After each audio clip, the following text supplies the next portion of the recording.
It's time to begin. Welcome everybody to Mapbox Unboxed. Today we have the Riders Edition, so we're talking about design for the future of transportation. We have a great group of people here joining us in Helsinki, and we're broadcasting live from Helsinki. But if you're joining us on the YouTube stream, welcome as well. Great to have you here, and I want to remind you to subscribe to the channel and follow us on LinkedIn and follow Mapbox on LinkedIn and Twitter. Also, drop some comments into the video, and we will go through those at the end of the program. We'll work with Charlie and our guests to get some answers and get a good discussion going on there. But let's talk about the agenda. So we have, as I mentioned, we have some great guests today. My name is Will White. We have Charlie joining us, Charlie Prather from Tier Mobility. He's the product design lead at Tier. We're going to talk through some of the design challenges that they are overcoming and obstacles that they're working around at Tier Mobility to bring these great scooters and bikes and other transportation options to cities. And then we have Topi Tjukanov from the Mapbox, senior designer at Mapbox, who's going to be giving a presentation on design for the future of transportation. So action-packed program. We'll have some time for some questions. And with that, let's introduce our guest. Charlie, welcome to Helsinki. Thanks all the way from Berlin, so thank you for joining us. How you doing? Doing good. Yeah, super excited to be here to meet the team and also talk about transportation, micromobility. Nice. Yeah, great to have you here. I know you've had a day full of meetings, so meeting with our team and getting hands-on with Mapbox, and maybe for the audience here and the viewers, maybe you can sort of give an overview of Tier. Like, what are you all up to? Yeah, so Tier is a micromobility company based out of Berlin. It's funny, I think you could say we kind of cracked the nut in Europe, like when micromobility became kind of like legal. Like, we just kind of expanded massively. We have 3 different modalities currently. We'll hopefully have more in the future. By modality, I mean we have the e-scooter, e-bike, and e-moped. So yeah, like just depending on what speed you want to go, we have an option for the users. Yeah, that's awesome. I'm personally a big fan of Tier. I use the scooters here around Helsinki, and it also feels like kind of everywhere I go around Europe, like I'm seeing Tier. So you have this sort of expanded across Europe, right? Oh yeah, we have a pretty large footprint. I mean, Europe, Middle East. We've acquired 2 other companies that are based in the U.S. So yeah, we have a pretty large footprint. Yeah, and so I'm curious, like with such a 3 different vehicle types and a lot of different cities, what are some of like the constraints that you're working with as a design team? Like, what are some of the challenges that you have to overcome? Yeah, I think there's 2 main problems or challenges that we had. One was that, like, we started as an e-scooter company, so we were telling an e-scooter journey with regards to the map, like education, like various features, all based off of e-scooters. But maybe you're riding a bike, or maybe you're on a moped, or maybe one part of the city like forbids this vehicle type, but the other part of the city is like totally on board with it. So we initially had some pretty serious challenges with being stuck as an e-scooter company trying to provide other modalities and being like tied in with one use case. Over the last year, we've kind of scaled and we're able to tell a story based off of, like, you know, what vehicle do you have? What neighborhood did you start in? Yeah, like more contextual storytelling that is tied to vehicle types and locations. So those are like probably the biggest challenges, like leveling up, maturing as a company. Scaling up to support those exactly. new products and evolving the product. Yeah. You know, you mentioned sort of like different parts of the city allowing different types of vehicles. there are these zones in tier that are, you know, for safety, for regulation reasons, like there's limiting in terms of parking. What are the different zones that you have in the app? Yeah, there's quite a few, and surprisingly, people don't really understand them. Like I've been staring at the map for 3+ years, so yeah, I'm exhausted looking at it. But the zone types, it's things like no parking, maybe mandatory parking, so like a space you have to park a bike or a scooter or moped in. We also have slow zones, so like the vehicle will slow down when you go in there. There's also no-go zones, so maybe like this one neighborhood is completely against having vehicles there, so we like slow them down. You can't park there. Maybe you have to pay if you end there. Those are the main ones right now. There's also like bonus parking to like distribute a fleet. There's one right in front of our office actually, so I take advantage of that one. Nice. So yeah, those are the main. So it's a lot, and I think that's an interesting design challenge, I would imagine, because you have to, as you mentioned, like educate the user about like all the zones very quickly. You know, you might have a tourist who's in a new city using the scooter for a first time. You have to very quickly communicate to them what these zones mean and how they can go about using your product the right way. So how are some of the ways that you've sort of experimented with that or iterated with that?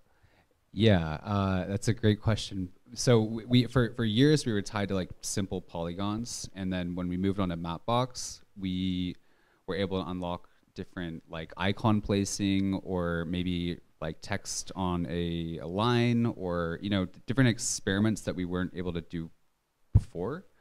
And that's super good, because what we've done with our research team is we came up with like a variety of icons that would represent these different zone types, and then ran like, it might be the biggest, I probably will get called out for this, but it might be the biggest research study that we've, or survey at least, that we've done, maybe like in my department, and got like feedback from, I think it was like 30,000 people or more, and I don't remember, but don't quote me on that, I'm probably gonna get in trouble.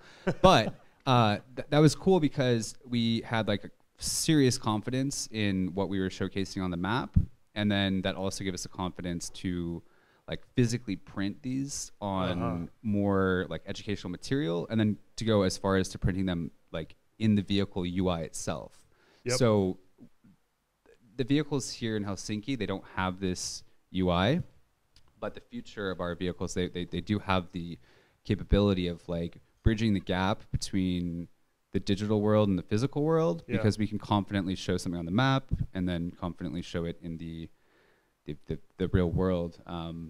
And you know, if you're riding a vehicle, usually you don't open your phone, so it's good to like have something bridging the digital and physical world. Yeah, that design language, you're able to experiment with that on the digitally, where it's really you can iterate quickly.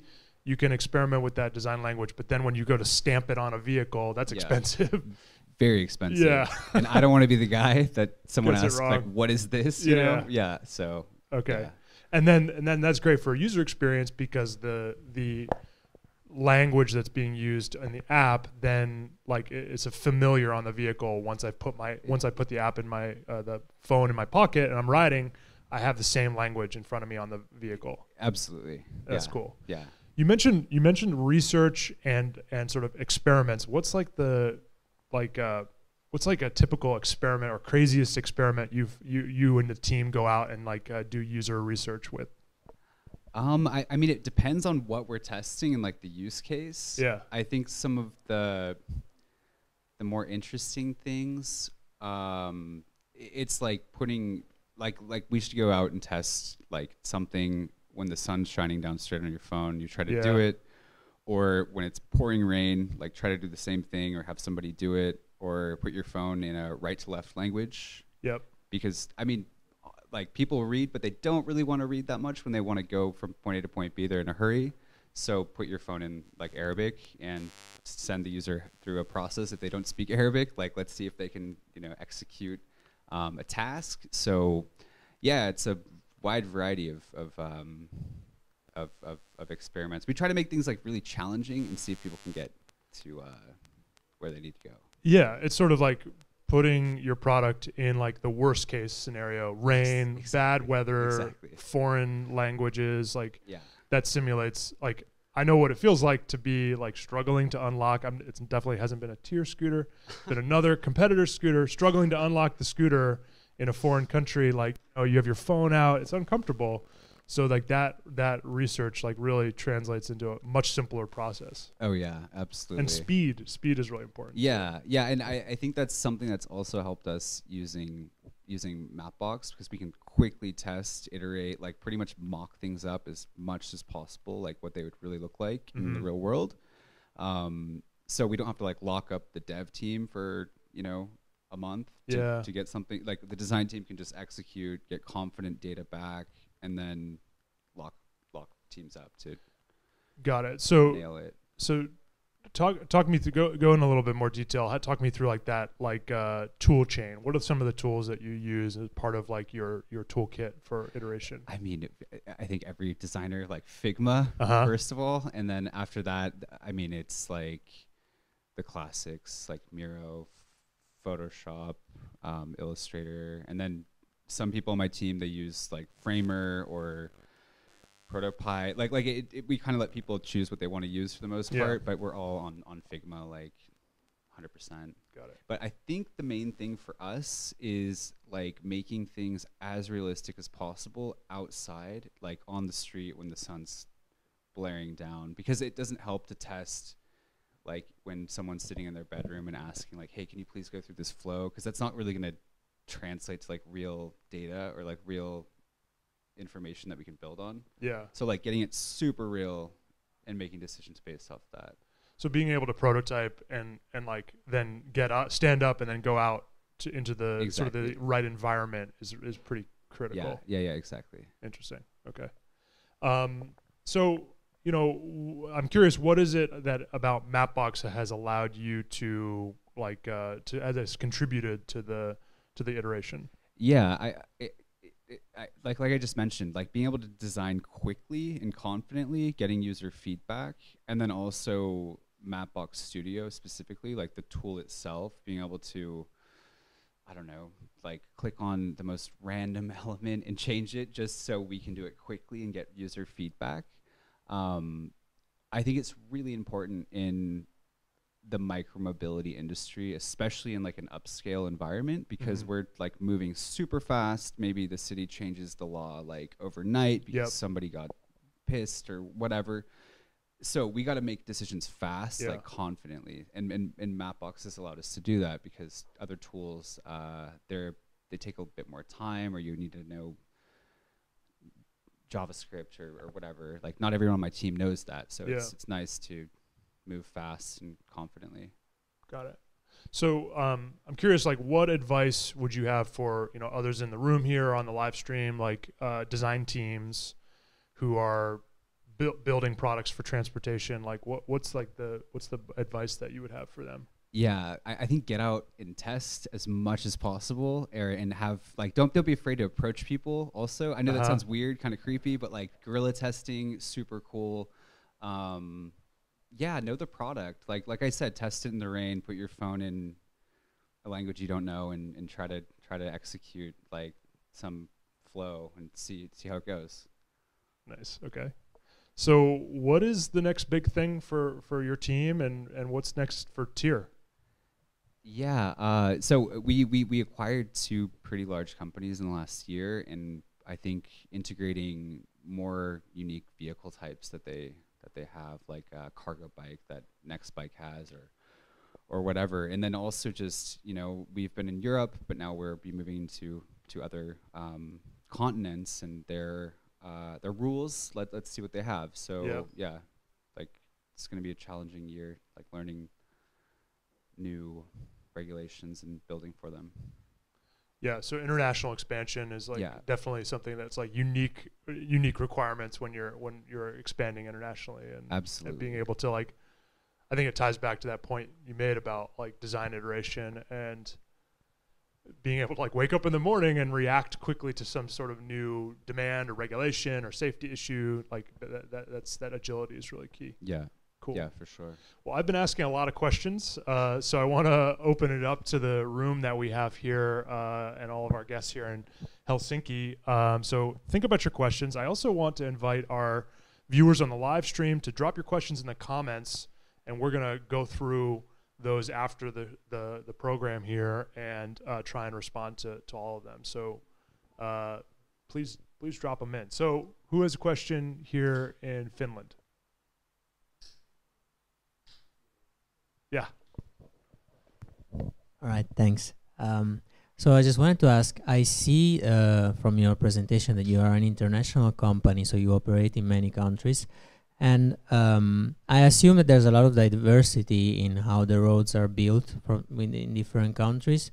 Like, for instance, here in Finland, we have very large sidewalks, in general, at least in Helsinki, but in other countries, they might be narrower. So does this diversity pose a challenge to you, to your company, for scaling?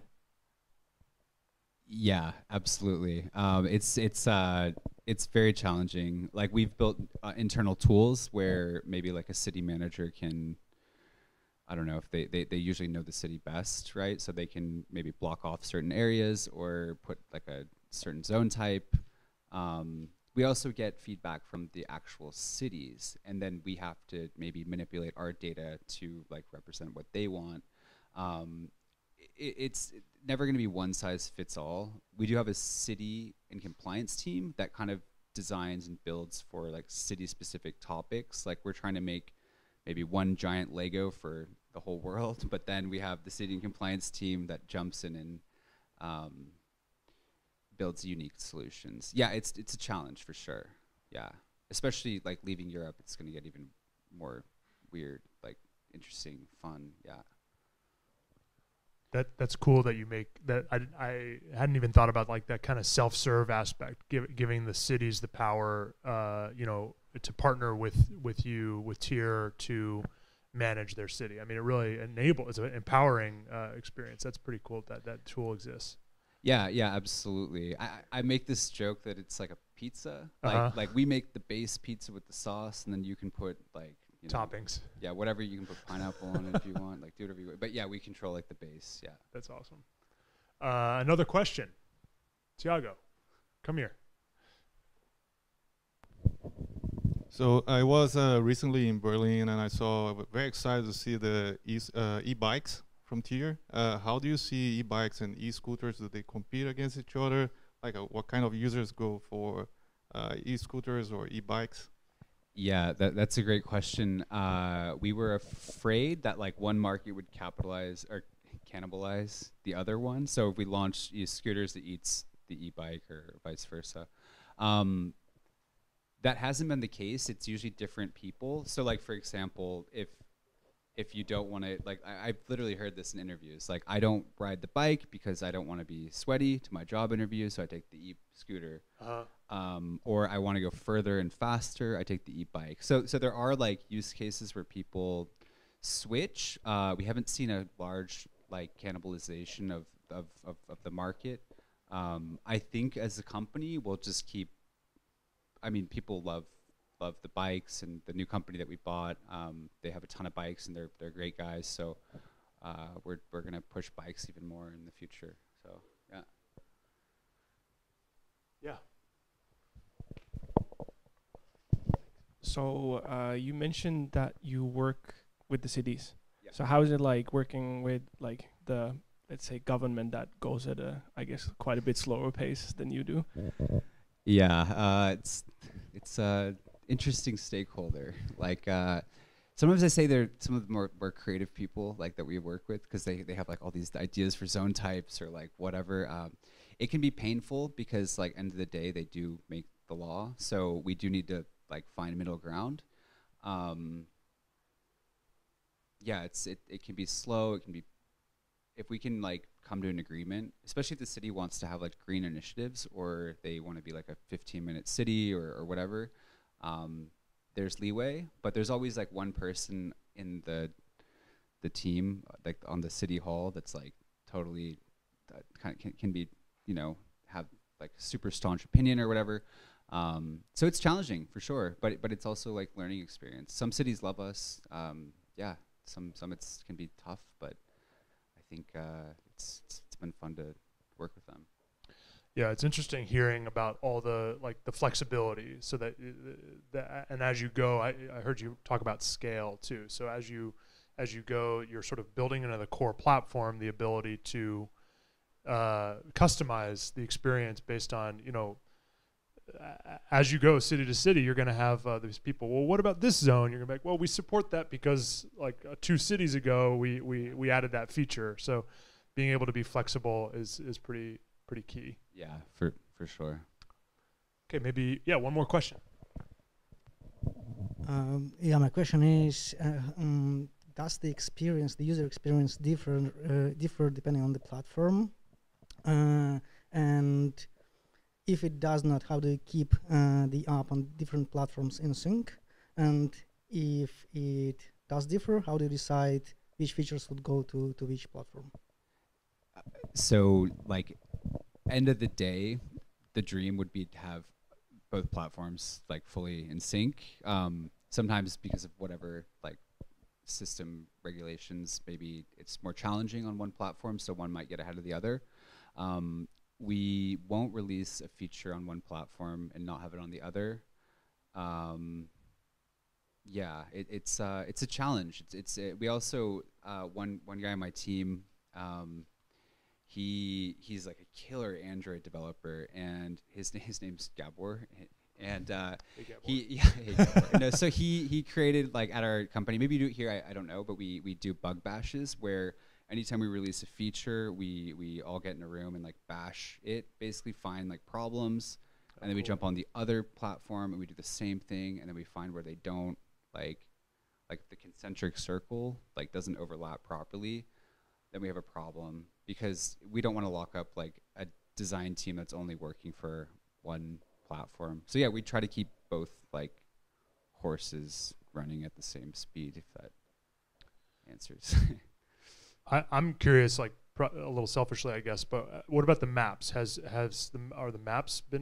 you been able to have those more cross-platform as a result of Mapbox, or have those always been cross-platform? They've always been cross-platform. Yeah, maybe like I said, maybe one platform gains a little steam, but usually we try to keep them caught up. Yeah. But we would never let them run totally. Got it. Yeah. Cool. Okay. Well, Charlie, thanks for joining us. It was great to have this chat. I think hopefully shared a lot of insight with the group and on the live stream. Once again, reminder: drop some comments and questions into the YouTube channel, and we will get responses to those. And then I'm going to invite Topi Tjukanov, senior map designer from Mapbox. There you are. To come up here and run through a discussion about design for the future of transportation. So let's have a quick round of applause for Topi.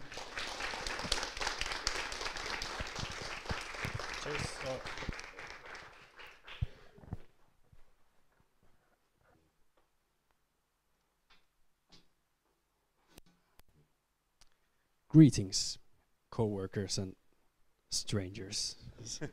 Nice to see you here. You want to do live commenting on the slides, or should we just run through the pretation and then you can I'm going to hand it over to you. Yeah. I think we're in good hands. Thanks.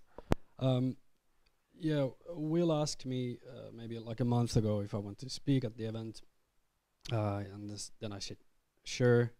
Then he gave me the title, Designing for the Future of Transportation. Sounded grandiose, it is. And then I started thinking, what can I talk about something like this, something this big and maybe even vague, but still, I started looking into, selfishly, I went into my own portfolio to find inspiration. And then I realized that most of the stuff I see there are more or less transportation related. Transportation, and in my slides and my presentation, I talk about transportation, traffic, and movement as one single umbrella topic. But yeah, I've always found it super interesting to visualize, to kind of like, I see it as an invisible layer in the urban environment, in any environment, but especially in the urban environment, that you can visualize with maps mostly. I'm a map designer. I'm a map person, so maps are my thing, and that's how I like to present things. And for example, the one on the left, I did a few of these accessibility visualizations, and I mean accessibility in a context of like how to get from A to B. That one compares different transportation modes, and it starts from one single point and then ends up on like multiple different locations. So the purple is car, and the green is bicycle, and the yellow is public transportation. So it's like a nice, like a fireworks visualization. And then the one on the right, I compared isochrones for different cities in Europe. And my favorite comment always about this was when someone said that they look like Pokemons, which is kind of true. But I find it super interesting how you see so many different things. You see the urban structure, you see the geography of the city. So basically the circle around it shows a 50-kilometer radius, and then the shape shows where you get. Yeah, I found these things from my own portfolio, and then I started thinking, so what could be, I've done this sort of things, and so what could I talk about? And then I came up with a few different points on what could be important in the near and distant future of transportation design. We've heard the concept of micromobility today, but in mapping, I don't know how many have heard the concept of micro-mapping. That does exist. In OpenStreetMap, there's always, in the OpenStreetMap community, there's always a debate on what's the accuracy that the map should be made at. There are some people who want to map individual flowers in a park, and then some people think that that doesn't make any sense. It doesn't make any sense, but still some people do it. So we have the data, and we collect more and more and more data all the time, and not only through weird OpenStreetMap mappers like me, but through also automatically. Like I bet Tier collects their data, and I bet they do all sorts of interesting stuff with it. So there's more data and more accurate data. So the scale of the map, that map as we think of a map, it's changing all the time, and it's becoming more and more accurate.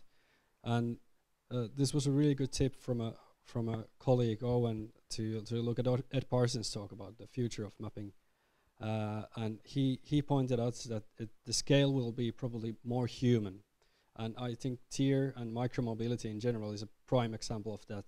All of a sudden, you're not interested in the road center line. You're interested on the curb. You're interested, like soon you'll be interested in like bumps in the curb.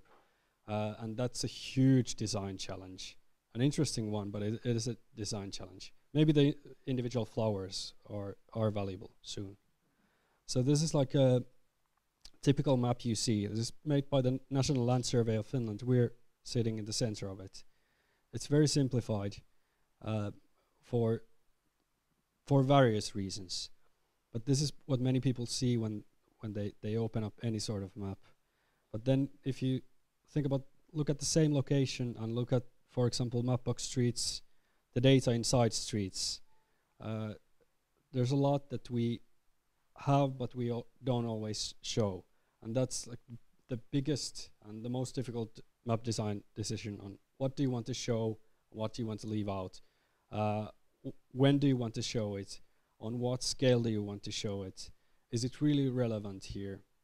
So, and that's, as a Finn and as a lover of Nordic minimalistic design, it's always difficult to add more stuff, but sometimes you have to do it for the sake of it. So you have to make some really tough choices when you're leaving out, even though no matter how valuable the data would be, or how much effort would be put into like collecting the data, it's sometimes the hardest decisions are to leave it out. Then moving from data and scale to the point of view, and in this context meaning like how you look at the map and how the map is and where the map is made. I think I like how you already touched that's that topic a bit, like how the sun is shining onto the screen. But how many in this room have ever made a website? Yeah, a few. How many have struggled with the mobile version of that same website? Yeah, exactly. Almost all the same people. So, like, life would be so people if no one would look at the maps on mobile. Like this tweet is about database in general. But the same applies for maps. Like, I would really appreciate if you could like take your screens from the office today and start looking at your maps only from those. Please. Designing for mobile is difficult. But to add complexity in transportation, it's not only mobile. Like something like here, yes, it's mobile. There's almost like a fixed place for your phone. But then you have something like Tesla, where the screen is it's almost like our screens in the office, but it's very different. It's much bigger. It's differently located from the user. So you're looking at in a different angle. You mentioned the sunshine. That could affect it. So the screen size can be anything. It can be a vertical, it can be a horizontal screen that people use for in transportation. So that means like that just to show how big the variety in transportation. It's really difficult to do like a good navigation map or a good transportation navigation traffic map. Only because of the screen variety that you have. And talking about points of view, north is not always up. Like that's how maps have been traditionally made, but that's rarely the case. Tiago liked this map because Brazil was on top. But yeah, things become difficult when quite often when navigating the view changes and it can change multiple times during your route. And it's not only where's north is north up, but then you add pitch. So you add another variable into the mix. I'm not even going to go into road hierarchy, which is every map designer's favorite thing. You see some road hierarchy there and looks complex, and I can assure you it's a really complex thing to get 3 levels of tunnels and 2 levels of bridges to make look right, and then make it understandable when you're driving at 100 miles an hour and looking at your screen. Like, what is this? Because no one looks outside of the window. They look at the map when they're driving, right? Then about the dynamic nature of transportation and traffic. If you think about something like weather, which is pretty dynamic, you can forecast it. Traffic, to some extent, yes, but not so much. This amused me a lot a few years ago when I saw this on Twitter. This is a German artist that took like this kiddie cart, filled it up with 99 smartphones, and then walked around the streets in Berlin to create artificial traffic jams. Because then Google read that, okay, there's plenty of phones on this street. So then people started diverging their routes. So this was like an artistic experiment, but highly amusing. And it also shows how dynamic transportation is. Like, if someone with a few or quite a lot of smartphones can do this, how fast things can change. Then already there you see the green, orange, and red traffic colors. And that's another thing. Moving on to traffic. If you think about, if you look at this map, and I say to you, that this is traffic map. So those are road segments, and the color tells you how much traffic there is on that segment. Each one of you probably have has an individual idea in your head, like what does that mean? Like I bet that in Italy the traffic is slightly different from Helsinki. So like if you see red on the map, for us it's like this. Like you see something on the road, and I've even heard like other Finns say, like honestly, that if you're moving according to the speed limit, but you're still moving, but you see other cars around you, that feels like a traffic jam. But in many countries, you're not in a traffic jam until you stay put for 1 or 2 hours there. So it's traffic is very interesting topic from a design perspective. So for us here, the red one is are the reindeers, and yeah, it really depends on the context. I'm not even gonna go through how I took the rainbow color scheme here and all the designers in the room like, oh, what? Rainbow colors. But yeah, the dynamic nature is one other thing which adds interesting complexity to transportation design, not only today but also future. And whenever you hear a presentation by a geographer, which I am too, highly likely that you hear the phrase "map is not the territory." Basically means that when we're making a map, we're not creating a one-to-one simulation of the world. And that goes back to the fact that we really have to decide on which elements we want to add to the map, when 3D adds value and when it doesn't, and what is relevant for the user and what is not. And because of these things that came to my mind today, the dynamic nature of transportation, the huge range of devices and screens that you have to design for, and everything else, that's why I find the topic very fascinating. Thanks a lot. Thank you very much. I'm going to ask if you could stay for a couple questions. Maybe we have, yeah. I have one. This is not a planted question, although I work with Mel. Not a planted question. I'm curious to hear from you what you think. This is something I've been thinking a lot about. I'm a map designer as well. So what do you think the future will yield for maps, given that autonomous vehicles are, I moved to San Francisco a while ago and I'm seeing them everywhere. And I often wonder, what does this mean for maps? Do you think we won't need any maps soon? Yeah, autonomous is something I didn't even think about. Like here you don't see them, so I didn't even think about like when making the slides. But that's a really good question. I think it might be my first idea is that the maps diverge more. So there will be these HD maps which won't be for humans. There will be like very fine details of the environment, like a digital twin of the environment, and that's what the cars will consume. And maybe at the same time, the maps for us humans will become more of an entertaining thing that you can just look and enjoy while you're sitting in the car.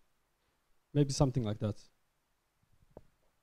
Yeah, a friend was recently driving or riding, I guess, in one of those autonomous vehicle services in San Francisco, a popular one, and actually saw Mapbox in the back seat. So they use that almost like a progress bar to show like what's the ETA to your destination and to make you feel like you have context about what's going on, but it's just sort of informational at that, entertaining. I think it's a pretty good observation.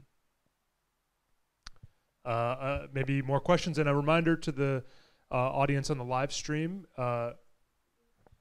We have some chat questions. Okay. Okay, yeah. Okay, I guess for Topi first, from the chat, will the documentation be more readable and approachable for beginners in the future? Documentation? Yeah. I hope so. That's what everyone wants. Who doesn't want a better documentation? And as the challenges become more complex, we definitely need more documentation. Yeah, for sure. And then I actually have another question for Charlie that came through a little later, if you're up for one.